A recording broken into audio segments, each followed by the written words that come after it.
Hey everybody, welcome back. James here again with you, and I got some valuable information that I want to share.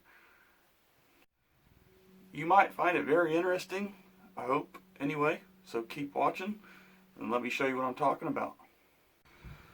Okay, so let me show you what the air rifle used in this video is. This is a Gamo Sport spring brake barrel. It's rated at 1200 feet per second with alloy, 1000 with lead. It is an actual coil spring in here, not a gas ram, and piston driven brake barrel. So you break it down to cock it. I'm not going to cock it all the way, but and then put a pellet in and shoot it. Well, if this is your first time ever watching this video or my videos, most people tell you everything, tips and tricks about accuracy, but nobody has said this. So you notice there's a big scope on here. This video stemmed from years ago on my other channel, STKO, with my Crossman Phantom. And going through my older videos, I noticed that I pulled off some amazing shots with that brake barrel air rifle, pretty much almost the same exact gun but made by Crossman. And I was using a center point scope, which is pretty much the same thing as this build right here, this Pinty 4-16. I was using a center point 4-16, so I'm pretty sure they're probably so close and similar, probably made out of the same factory from China, matter of fact.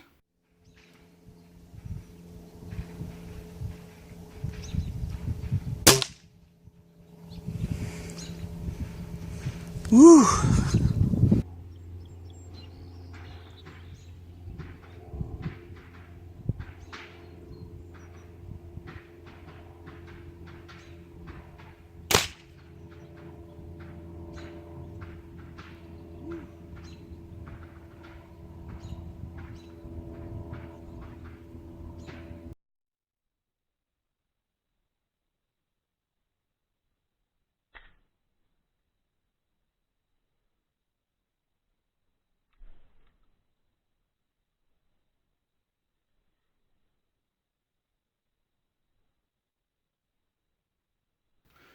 But point is, today I'm going to be comparing this scope in this video, and this is a Pinty 3-9 by 40, but it's a real small scope and it doesn't weigh that much.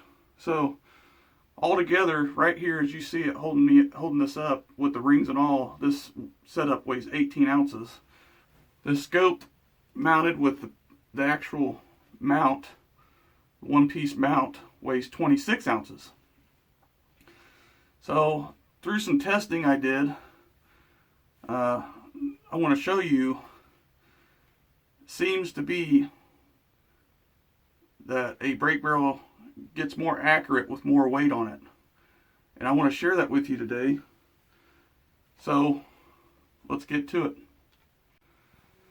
So the first clip I want to show you is shooting this gun in slow motion. And what I did was, with this scope and this scope, again, 8 ounce difference, 8 ounces. I put zip ties on the side of the scope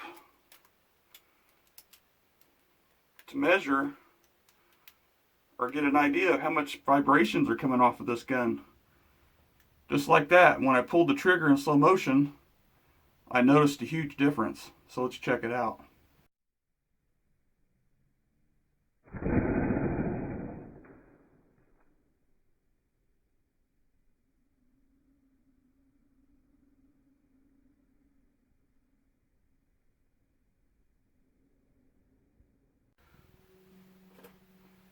Okay guys, so I don't know if you could tell, but that bigger scope in the slow motion clip, you could see it really had dampened the vibrations compared to the smaller scope, where it was slower moving and swaying of the zip tie, where the bigger, longer scope just had a little quick wiggle, as it was like an antenna rod or something dissipating the vibrations.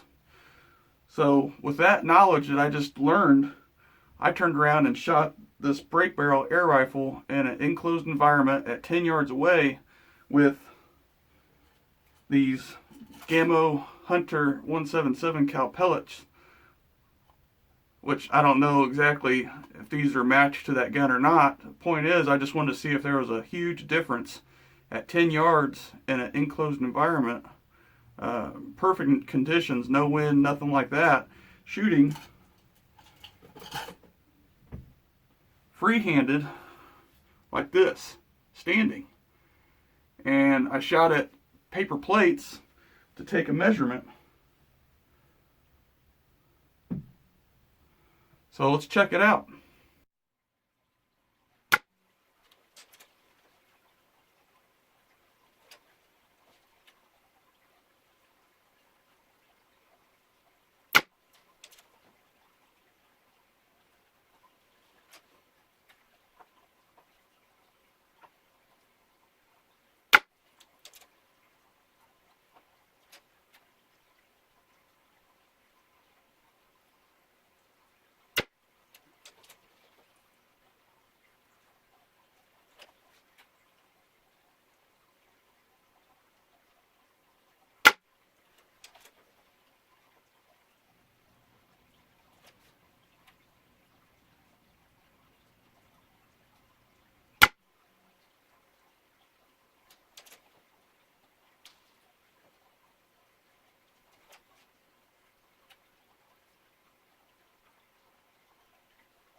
Okay, so before each time I shot the pellets, I shot 8-shot groups of each. With each scope, I brushed the barrel clean for each shooting session.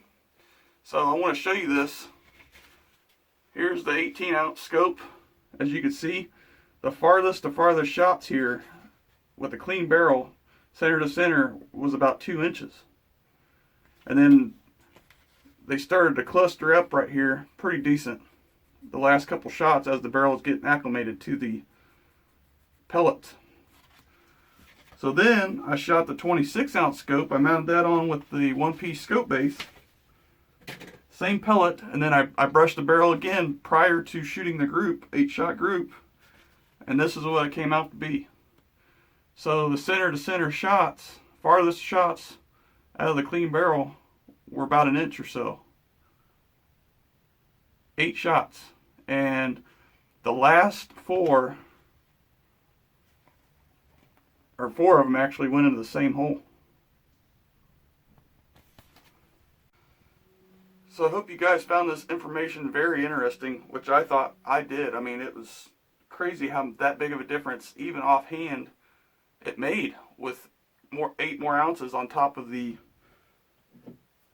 piston chamber here. And made the gun shoot, I mean, sweet. It made it shoot less recoil. You could feel the difference. I mean, it doesn't really feel that much heavier than it does with the lighter scope being 8-ounce difference. And it feels more well balanced, and I think that's what actually makes it shoot better. Like I said, this video stemmed from some of my old videos I used to post with my Crosman Phantom 177 cal. Using the bigger scope like this, made by Centerpoint, which pretty much probably the same exact model like I mentioned earlier from China, a 4-16 power. And that rifle back then was splitting playing cards at 20 yards easy and hitting squirrels like no problem. So I just wanted to share this with you guys because I thought it was interesting again, and hope you try it out. You know, it makes a big difference, it seems, and it's sad that they package, you know, really inexpensive scopes that are basically bottom of the barrel in combos for people to shoot. Then they get a bad taste in their mouth about a break barrel, and this break barrel is not expensive at all. You can get these spring break barrels. Actually, I've seen brand new gamos right now on sale. I got emails from Airgun Depot and Pyramid Air for less than $100. But again, the scope seems to be the big difference. And it's not that it's because it's a better named scope or anything like that. It's probably because it's the weight as shown in my test. And you can see I got the Picatinny rail adapter on here on the dovetail. So it makes it easier access to mount scopes and different optics and all kinds of stuff. But again, I hope you guys found this video very interesting like I did. I just wanted to share something that's different than the norm. Instead of saying, hey, go out and buy this, buy that, spend a bunch of money, when, as you can see here, offhand, 10 yards, that was insane. I mean, four out of the 8 pellets went into the same hole after the barrel was getting acclimated. That's something right there. It's crazy.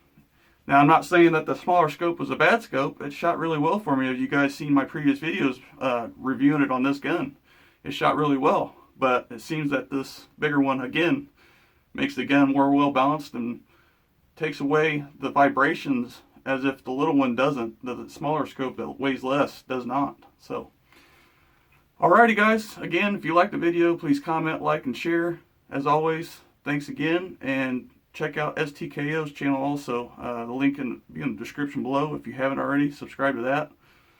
We'll see you on the next one.